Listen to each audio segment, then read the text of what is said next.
අපි බලන්න යන්නේ කලින් වීඩියෝ එකේ නම් මෙතන සාධක දෙකක් කැඩිලා තිබ්බ ගන්න. දැන් මේ බලන්න යන එකේ එහෙම සාධක නැතු කෙලින්ම මේකේ අනුකලනය කෙලින්ම ලියන විදිහක් තමයි දැන් අපි බලන්නේ. ඉතින් මේක බොහොම ලස්සන කෙටි ක්‍රමයක්.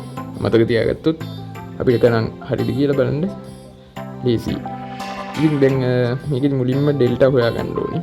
මොකද ඩෙල්ටා බිඳුවට වඩා අඩු අවස්ථාව මේක. ඊළඟ වීඩියෝ එකෙන් සමාන අවස්ථාව කියනවා. ඊට පස්සේ වීඩියෝ එකෙන් ඊට වඩා විශාල වෙලාවකදී කරන්න ඕනේ. ඉතින් මුලින්ම අපි මේකේ ඩෙල්ටා ලියලා බලන්න ඕනේ. b වර්ගයේ ඍණ 4යි ac කියන්නේ ඍණ 16යි. ආය කියන්නේ මේකට උචිත වෙන්නේ මේ විදිහට. ඒතර මේක මට කෙලින්ම ලියන්න පුළුවන්. ඒක අනුකලනය කරපුවම මෙන්න මෙහෙම. tan inverse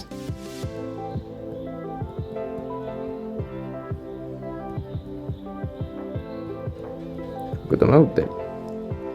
ඒතකොට මේක බලන්න මේ එක තප්පරෙන් ලියන්න පුළුවන්. ආයි මොනවත් හිතන්න දෙයක් නැහැ. මේකේ මෙතන මූල 7 ඉන්නේ. මෙතන අපි මුලින්ම ඩෙල්ටා බලන්න ඕනේ. මෙතන ඩෙල්ටා බලන්න. මෙතන දෙන්නේ ඍණ 7ක්.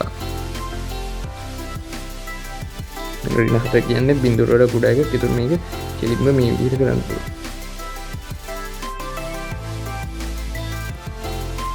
තප්පරෙන් ආය මොනවත් ලොකුට හිතන්න කිසිම දෙයක් නැහැ. මේ ක්‍රමයේදී බොහොම සරලයි කරන්න තියෙන්නේ මෙන්න මේක. මේක තමයි ක්‍රමය. ක්‍රමය තමයි මුලින්ම අපි මේක ඩෙල්ටානේ සලකන්න ඕනේ. ඩෙල්ටා කියන්නේ b වර්ගයේ ඍණ 4යි ac. එතකොට ඔන්න ඔය එන උත්තරේ බිඳුවට වඩා කුඩා උත්තරයක් වෙන්න ඕනේ. කියන ඍණාගය. එතකොට අපි කරන්න ඕනේ ඔන්න ඔය ඍණාගය තියෙන්නේ. ඍණාගයේ ඍණ කරනවා කියන්නේ ඒක ධන කරලා යන්න මෙහෙම වර්ගමූලයකට දානවා.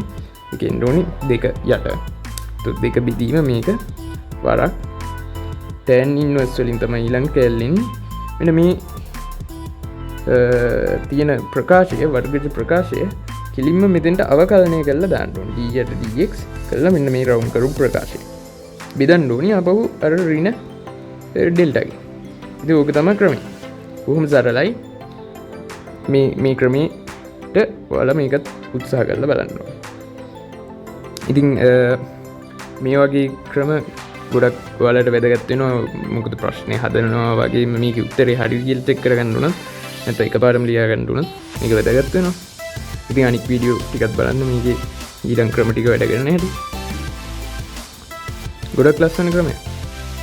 ඒ වගේම මේ ක්‍රමයේ සාධනය කරන වීඩියෝ එකත් මම දාන්න බලාපොරොත්තු වෙනවා. ඉතින් මේ ක්‍රමයේ සාධනය කරන වීඩියෝ එක බලන්නත් අමතක කරන්න එපා.